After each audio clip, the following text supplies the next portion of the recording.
வணக்கம். நான் டாக்டர் கார்த்திகேயன், உங்கள் யூராலஜிஸ்ட், விக்னேஷ் மருத்துவமனை, லாடுபுலியிலேருந்து பேசுகிறேன். ப்ராஸ்டேட் கேன்சர் அப்படின்னாலே நம்ம எல்லாருக்கும் ஒரு பயம் வரும். அதுவும் ப்ராஸ்டேட் கேன்சர் அப்படின்னு கேட்டாலே பெரும்பான்மையான வயது முதிர்ந்த ஆண்களுக்கு ரொம்பவே ஒரு பயம் வரும். எப்படி பெண்களுக்கு பிரெஸ்ட் கேன்சர் ரொம்ப காமனாக இருக்கோ, அது மாதிரி ஆண்களுக்கு prostate cancer is one of the most commonest, அதாவது பெரும்பான்மையான ஆண்களுக்கு வரக்கூடிய கேன்சரில் ப்ராஸ்டேட் கேன்சர் ஒரு முக்கியமான ஒரு கேன்சர். இந்த ப்ராஸ்டேட் அப்படிங்கிற விந்து சுரப்பி மூத்திரப்பையும் மூத்திர குழாயும் சேர்கிற இடத்துல இருக்குது. இதை விந்தை உற்பத்தி பண்ணும்.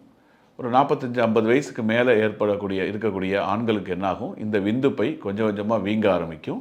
யூரின் வர பேசேஜை தடை ஏற்படுத்தி அதனால் அதுக்கு ஏற்படக்கூடிய சிம்டம்ஸ்னு பார்த்தீங்க அப்படின்னா, அடிக்கடி யூரின் போகிறது, யூரின் போனால் ஃப்ரீயாக வராமல் இருக்கிறது, அடைச்சடைச்சு வர்றது, ராத்திரி தூக்கத்தில் எழுந்து யூரின் போகிறது, கால்கிட்டேயே யூரின் விழுறது, யூரின் போனால் திருப்தி இல்லாமல் திரும்ப கொஞ்ச நேரத்தில் யூரின் போகிற மாதிரி இருக்கிறது, இந்த மாதிரி சிம்டம்ஸ்லாம் ஏற்படுத்தும்.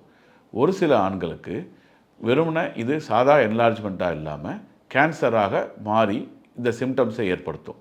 அந்த மாதிரி ஏற்படக்கூடிய சிம்டம்ஸையும் பினைன் என்லார்ஜ்மெண்ட், அதாவது சாதாரணமாக கேன்சர் இல்லாமல் இருக்கக்கூடிய என்லார்ஜ்மெண்ட்டில் வர சிம்டம்ஸையும் நார்மலாக சிம்டம் வழியாக அவங்களுடைய தொந்தரவுகள் மூலிமா நம்மளால் பிரித்து பார்க்க முடியாது.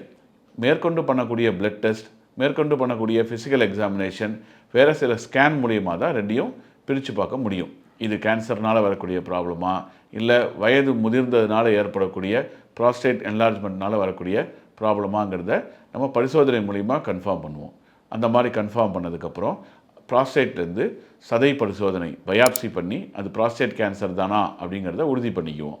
அதுக்கப்புறம் இது எந்த ஸ்டேஜில் இருக்குது, ப்ராஸ்டேட்டில் மட்டும்தான் இந்த கேன்சர் வந்திருக்கா, பக்கத்தில் இருக்க உறுப்புகளுக்கு போயிருக்கா, இல்லை தூரமாக இருக்கக்கூடிய பிற உறுப்புகளுக்கும் இது பரவி இருக்கா அப்படிங்கிற டெஸ்ட்டையும் பார்ப்போம். அந்த ஸ்டேஜ் என்ன ஸ்டேஜ் அப்படிங்கிறத கண்டுபிடிச்சதுக்கப்புறம் நம்ம ட்ரீட்மெண்ட்டை பிளான் பண்ணுவோம். ஆரம்பத்தில் மெடிசன்ஸ் கொடுத்துட்டு ஆப்ரேட் பண்ணுவோம், இல்லை ஆப்ரேட் பண்ணதுக்கப்புறம் மெடிசன்ஸ் கொடுப்போம்.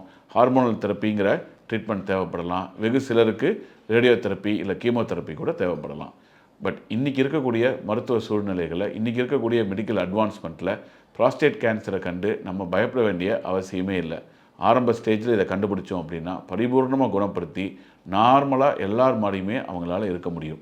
ஸோ ப்ராஸ்டேட் ரிலேட்டட் சிம்டம்ஸோ இதை ப்ராஸ்டேட் கேன்சரை பற்றி மேற்கொண்டு உங்களுக்கு ஏதாவது தெளிவு பெறணும் அப்படின்னாலோ கீழ்கண்ட இருக்கக்கூடிய கமெண்ட் செக்ஷனில் உங்கள் சந்தேகங்களை பதிவு பண்ணி தெளிவு பெற்றுக்கலாம். நன்றி.